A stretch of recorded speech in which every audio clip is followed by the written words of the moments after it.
Hello, everyone. Thank you for joining me. I hope you're having a good day or a good night or whenever you're listening to this. I want to apologize for the fact that it's been a little bit over a week since I've uploaded the last episode. Someone has brought it to my attention that I guess this isn't really a podcast, and mainly because it's only on YouTube and you could only watch it in the form of a video, but still trying to figure out how to separate the audio file and then upload it to podcasting platforms. So fair enough. I guess we can call this a show until I could get this up onto podcasting platforms. Also, nothing major. Just was going to change the title. A friend brought up a good idea to me about how I should put the title of the episode in first and then the name of the show second, and that makes a lot of sense because a lot of other podcasts I listen to and videos or shows I watch, that's what they do. So that'll be a little bit easier to sort through different episodes, if you will. So with that being said, I'd like to just jump in to today's topic of discussion, and that being something that I think is very important in today and what young people are facing today. And it's the idea of freedom. So I want to ask you a question. What does freedom mean to you? How does it work in your daily life? And especially for Americans, such that idea of freedom is just so prominent in within our blood. It's in our values that we're so free. So what does that mean to you? How is that integrated into your life? And I want you, if you can, or if you want to, pause the video and think about that for a minute. So at first you might think freedom to you is maybe it's 3 p.m. and well, you just want an ice cream cone, so you're going to go get an ice cream cone. Or maybe freedom to you is I can walk around with a shirt that has OF on it and some tie-dye on it, or things of that nature. And so this is kind of a very basic way of looking at freedom. It's basically, I want to do what I want to do, and freedom allows me to do that. So you have this freedom of action. Now when you have the freedom of action, it's something that you want, right? I want to wear this shirt out in public today, so I'm going to go do that. Or I want to go get that ice cream cone at 3 p.m, so I'm going to go do that. I want to do that. So it's something that comes from within. Maybe your taste buds are calling out for an ice cream cone. But maybe we get into the more complex ideas of freedom, something that you want. Well, maybe something that you want is, well, I want to live in a nicer house, or I want to start a family. So what do you do to do that? You have the freedom to go out and work to make that possible. And you can work in a way that makes your dream come true. And it's a really good surface analysis of freedom, I would say. And it's great that we have, or well, I should say that it's great that humanity has come so far that in Western civilization we can do that. So when you have freedom of action, it's like I've said, it's something you want to do. It comes from within. It's an idea. You have this idea. I want to make this part of my life better, or I want to help others. Well, you have the freedom to do that. But when you get into something deeper, say, well, I want to believe in this because it makes my life better. I want to believe in God, or I don't want to believe in God, or I believe that the government should stay out of my life because it hasn't worked when they are, or I believe the government should stay in my life because I don't see any other way to fix these problems. These are beliefs that we have, and we choose to believe them. And it's when you get into the more foundational layers of beliefs that are, I should say, freedom of ideas. When you get to the foundations of them, that's when you start getting into your own morals, your own values, the things that are very important, your own beliefs, essentially. And that's what the foundations transpire into the things that you want, how you carry out your day-to-day life. And the problem that I'm seeing is that there's kind of a absence of deriving your foundational beliefs on your own. And what I mean by that is you have your thoughts and your beliefs, but how did you get them? How did you come to those conclusions? How did you come to the conclusion that God is what you want to believe in, or that God is not what you want to believe in, or the fact that you want more government or less government? How did you come to that?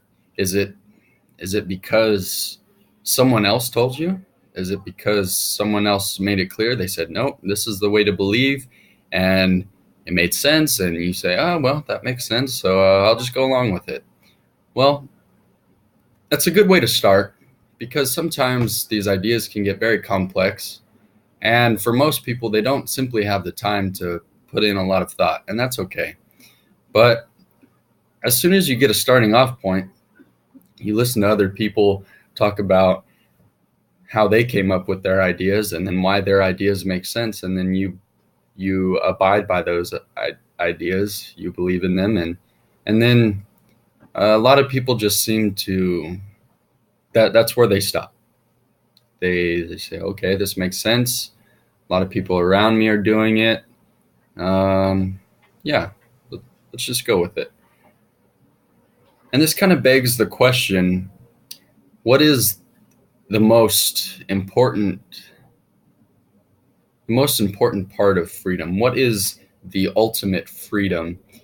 And when I think about this, I've come to the conclusion that the ultimate freedom is the freedom of thought. And I want to kind of refer to a great book, just a phenomenal book that really discusses the importance of freedom of thought. And that book is 1984 by George Orwell. I believe that's the author's name. Sometimes I mix up the titles of dystopian books. I mix up the titles and authors, but I believe it's George Orwell. Yeah. Okay. Anyways, 1984. It's this great book, and if you have not read it, please go read it. It's fantastic. And it also pops up a lot in pop culture references, so those will start to make sense as well. But so in 1984, basically the big theme of the book is what happens when you don't have freedom of thought, and the main character, Winston, he has this freedom to, when he's on break with his job, he can go down to the coffee shop and get some food, get some coffee, and do that. But and you think, well, we can too. We can get on our work break, on our school break, we can go and get a cup of coffee, go get some food. But but the more you read into the book, the more you realize, yeah, he has the freedom to do that outside of his job. But you start to see that he has no freedom to think outside of what the government tells him to think. And you get into this thing called thought crime, and it's I don't want to make this a big summary of the book, but basically it's a dark path, and it's a dark place when you don't have freedom of thought. And so what I'm seeing a lot today is that lack of freedom of thought. And freedom of thought is such an just an amazing thing, and it does a lot of wonders for people in general. And what I mean by that is, well, what I mean by when I say that I see freedom of thought is kind of going away, I see in news, in Hollywood, and social media, and education, I see a lot of one-sidedness. And the problem I see with that, and even if you agree with this one side, and spoiler alert, the one side is the left, and usually the radical left. I want to make this distinction really quick, that there are, it's like what Ben Shapiro says, there's a difference between liberals and the left. And liberals are people who just believe that the answer to solving problems is more government, but yet they still respect the values. You say someone who believes like me that less government is the way to go. Say I interact with someone who believes more government's the way to go. We have a discussion about that, but then we say, "Oh, well, would you look at the time? It's time to go get some food now," or basically life goes on, and you could still be friends with these people, and you can have your own views, but yet you're still friends or family, whatever the case may be. Basically, you have this respect that people's values to them are just as important as your values are to yourself. And I'll touch up on that, the respect for ideas, a little bit later. But that's the distinction I want to make. There's liberals who believe in more government, but they respect freedom of thought. They respect someone else to have their value. But then there's leftists, and leftists, they take that idea of more government, but they run with it much further. They radicalize the view more, and then they silence people who differ from that way of thinking. And when people act or speak out against that way of thinking, there is just an intense amount of repercussions brought on by the left. And it's a very, very dangerous thing. And so what I'm saying is especially here, like you have, if you watch my first podcast, show, if you watch my first show, you know that I go to UC Berkeley. I'm a freshman, and UC Berkeley is notorious for being a very liberal school, and places like UC Berkeley and many other universities, and it's majority of universities, period. You have a lot of kids who are apathetic towards mainly politics. They come in and they don't really care. But then you have these professors who kind of indoctrinate them, and it's scary, because when kids don't really have an opinion on something, and then you force an idea onto them, and you tell them, no, you can't believe in anything else. You have to believe in my idea. That's when that diversity of thought, or the freedom of thought, I should say, goes away. And then you get that small group of people. And I want to make it clear that even though the left has its control on Hollywood, news, social media, and education, even though they have their hold on that, it's still a small minority of people, at least in America. Majority of Americans are not like that. They're mainly live and let live, I should say. And when, let's see,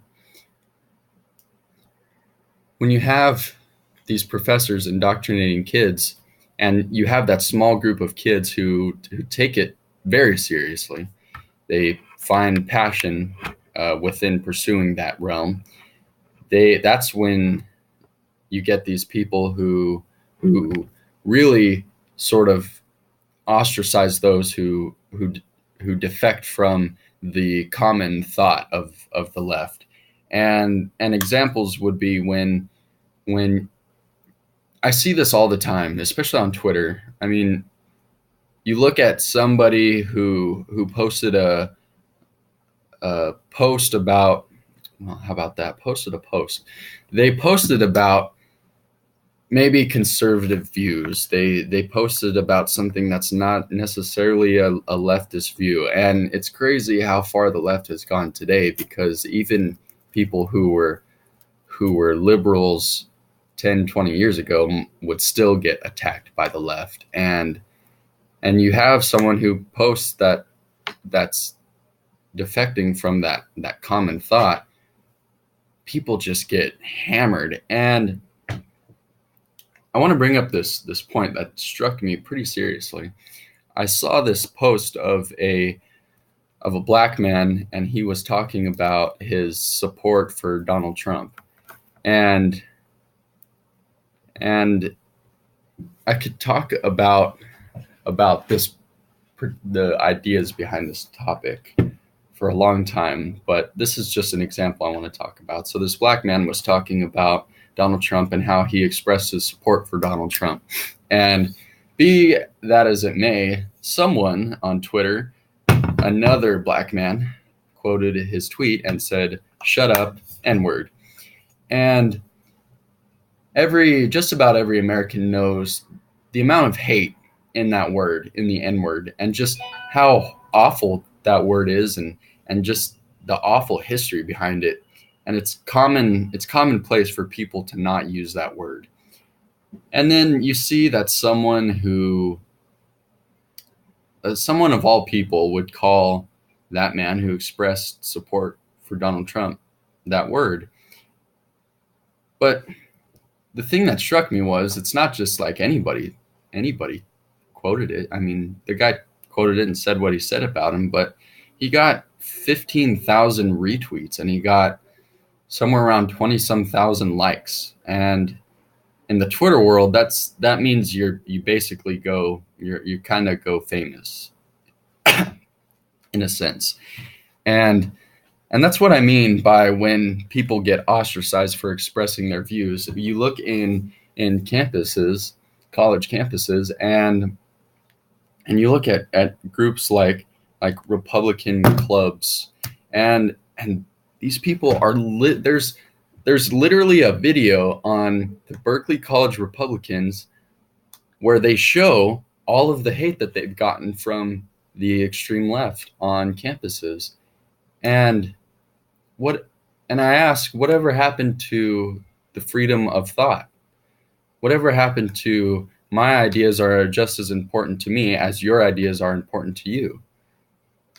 It's awful. And I encourage you to watch that video it's on their Facebook, Berkeley College Republicans, and just awful things that were said to these people.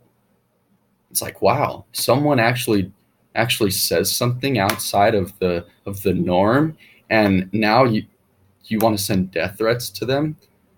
That's not healthy at all for a society to go through. That's not healthy by any means. And anyone who defends that action is just, they're up to no good, and do not fall in with that way of thinking. Please. What I'm stressing here is, and you may think, okay, well, Trevor, you've kind of gone on this right-leaning slant in the last few minutes. Well, that's pretty much the best examples I can show you. And believe me, if it was the other way around, I would try my best to point it out. And it's hard because it hasn't really been the other way around in American history, but I I just want to express the importance of freedom of thought, and these people who express something that's outside of the norm in news, in media, in education. I just want to express the fact that it's important to have the diversity of thought, and this is what I want to lead into. There's this whole push for diversity, especially in the media. You know, we need more diversity. We need more women. We need more people of color. We need more this and that. Yeah, it's great. I think that anyone who is qualified for any position should get it, no matter their gender, their race, or even their age, or anything like that. If they are qualified and they beat everyone else, they should get it. But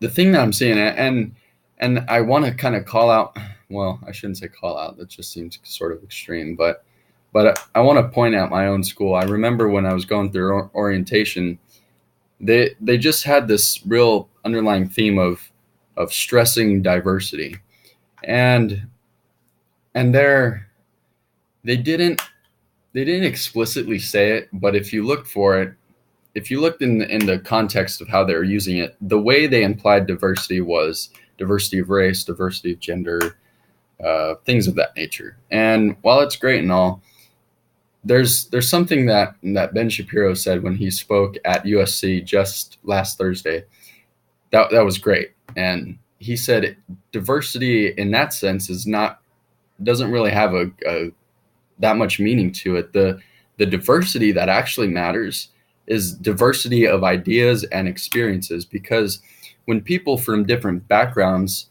and different come from different ideas, when they meet, they can sort of hash it out, and they learn from one another. Case in point, I have this there's a guy on the same hall as me, and he is from Venezuela, and I basically sat there for 45 minutes to an hour asking him every question I could about Venezuela and the government in Venezuela. And because someone who is actually from Venezuela told me what is actually going on, despite what the news says, despite what people in the media say, someone who is actually there explains to me what is going on. That's how I can shape my beliefs and my views on Venezuela and what the biggest ideas of Venezuela as far as their type of government.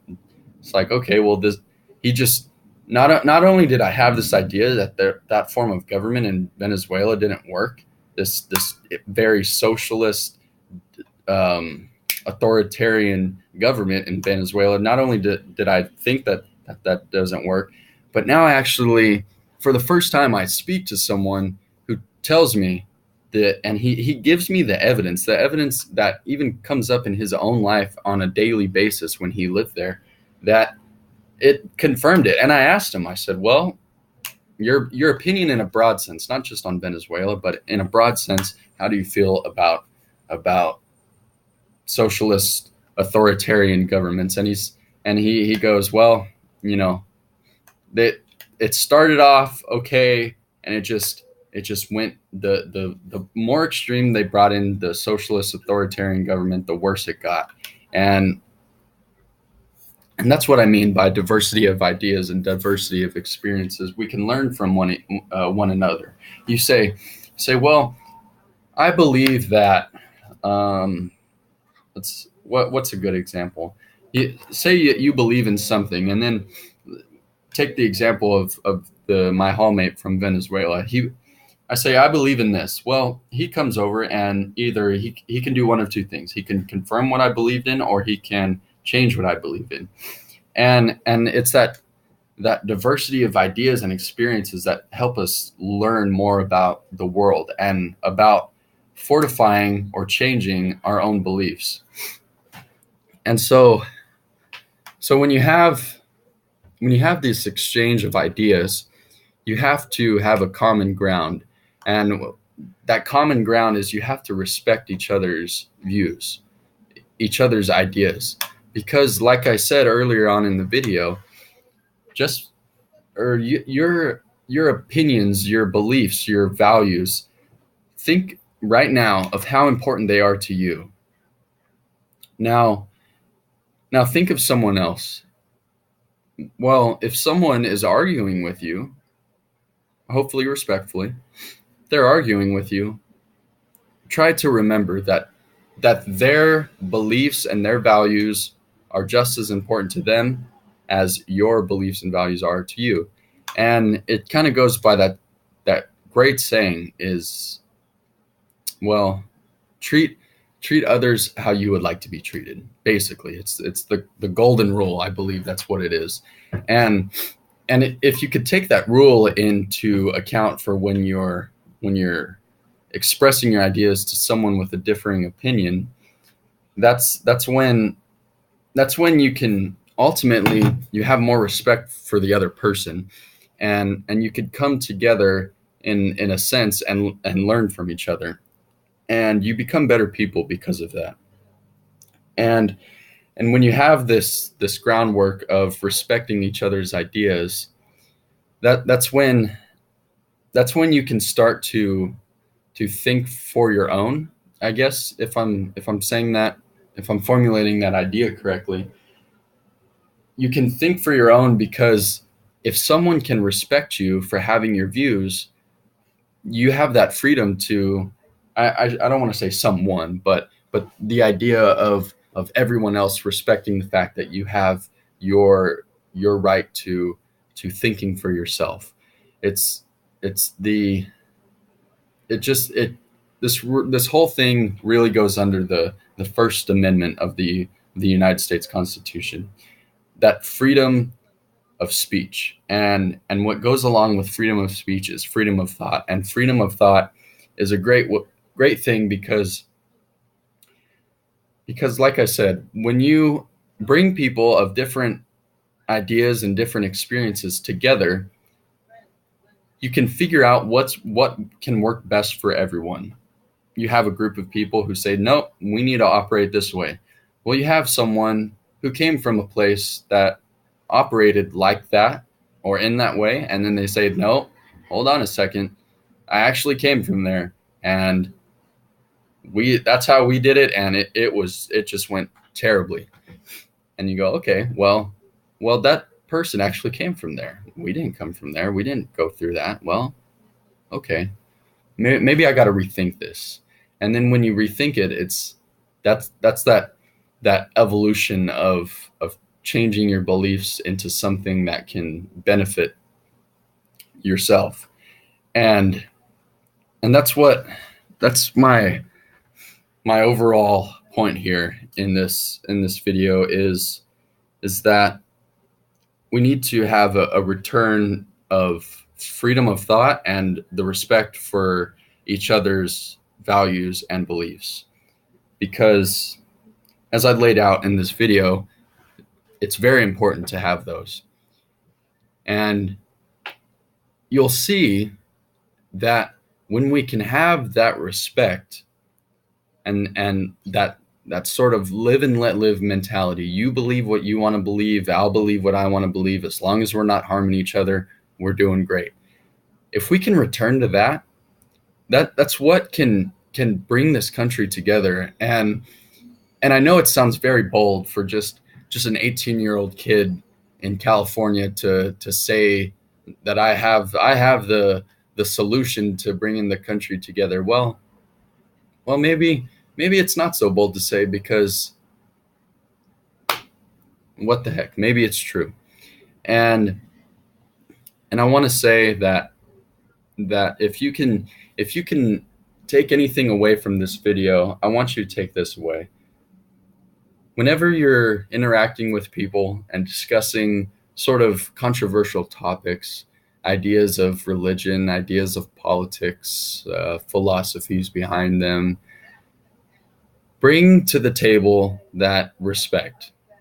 If you can, if that's your the first thing you bring to the table is that respect for one another, you've already made a stride. You've already made it better for you and that person.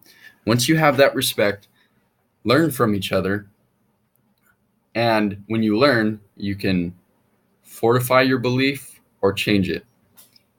And when you have this freedom to do that, we can work together much better. And that respect, it helps us work together much better, and it can ultimately unite this country. And so I want to thank you for joining me and listening to me essentially ramble on about the importance of the First Amendment and what it actually needs to mean in our society today.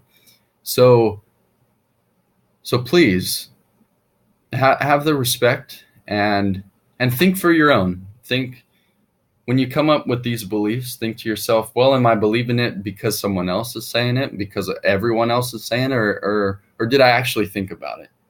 Take some time. You see these controversial topics, and then you just start believing in it because one group or another said to believe in it.